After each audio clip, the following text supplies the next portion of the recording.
کسی دور دراز کے ملک میں ایک بادشاہ رہا کرتا تھا جس کے 3 بیٹے تھے۔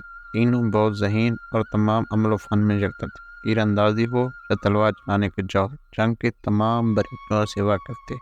شہزادے جوان ہو چکے تھے۔ بادشاہ کی خواہش تھی کہ ان کی شادی کر دی جائے۔ بادشاہ نے جوتشی کو بلایا اور اسے اپنے دل کی بات بتائی۔ جوتشی نے 2 دن کا وقت مانگا اور تیسرے دن دربار میں آ کر بادشاہ کو اپنی رائے سے آگاہ کیا۔ اس نے بتایا کہ تینوں کی کنڈلی دیکھی تو ایک بات نظر آئی کہ ان لوگوں کی شادی کرنا آسان نہیں۔ ایک لڑکے کی شادی میں مشکل آ سکتی ہے، اور وہ لڑکا کون ہے یہ میں نہیں بتا سکتا۔ ان کو میرے ساتھ جنگل بھیج دیجیے، میں کوئی ترکیب کرتا ہوں۔ لہٰذا یہ تینوں جوتشی کے ساتھ جنگل گئے۔ وہاں ایک درخت کے پاس جا کر جوتشی نے کہا، تم تینوں اپنی اپنی کمان سے تیر چلاؤ۔ جہاں بھی جس ملک کی طرف تیر جائے گا وہاں کی شہزادی کو پیغام بھیج دیا جائے گا۔ تینوں بیٹوں نے کمان میں تیر لگا کر چھوڑا۔ بڑے بیٹے کا تیر ترکی کی ایک بہت بڑی ریاست کی طرف پایا گیا۔ دوسرے بیٹے کا تیر دکن کی ریاست کی طرف پایا گیا۔ تیسرے بیٹے نے جو تیر چلایا وہ ایک پیڑ پر بیٹھی بندریا کی دم میں اٹک گیا۔ وہ پیڑ سے اتر گئی اور طے ہوا کہ چھوٹے بیٹے کی شادی اس بندریا کے ساتھ کی جائے گی۔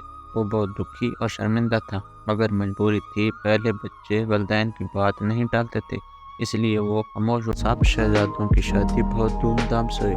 2 ملکوں کی شہزادیاں محل میں اتریں، مگر تیسری کے لیے چھوٹے شہزادے کی خواہش پر الگ محل کا انتظام کیا گیا۔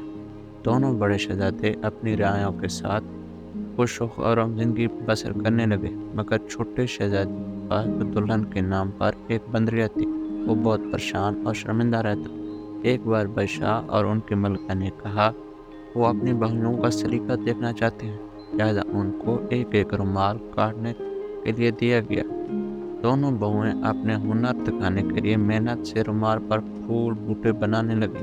چھوٹے شہزادے کو بہت شرمندگی ہوئی۔ بندریا نے ان سے پوچھا تو اس نے یہ بات بتا دی۔ بندریا نے کہا کہ وہ رومال لے آئے۔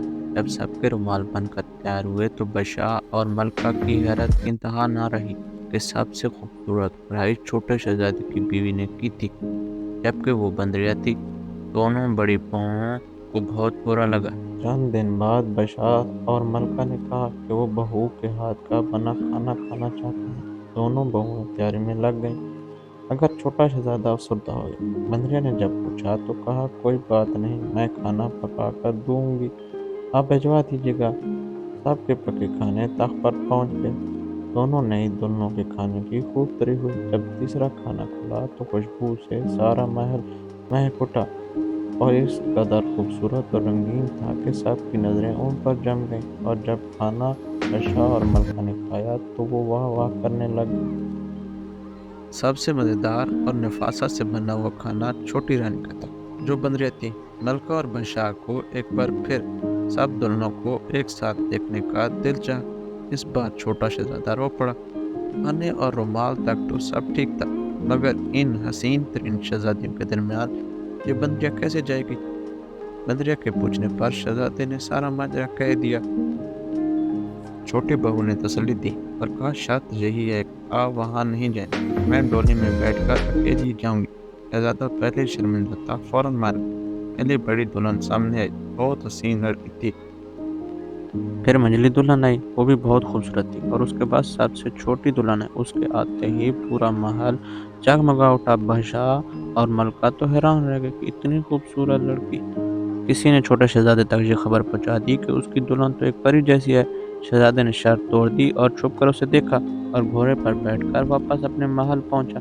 اور اپنی دلہن کے کمرے میں جا کر اس نے دیکھا کہ بندریا کی کھال ایک طرف رکھی ہے، اور اس نے فوراً وہ کھال اٹھا لی اور مشغل سے اس کو آگ لگا دی۔ ادھر چھوٹی دلہن کو اچانک بہت بے چینی ہوئی اور اجازت طلب کر کے ڈولی میں بیٹھ گئی۔ اس کے جسم جھلسنے لگا اور دھیرے دھیرے سارے جسم میں آگ بھرنے لگی۔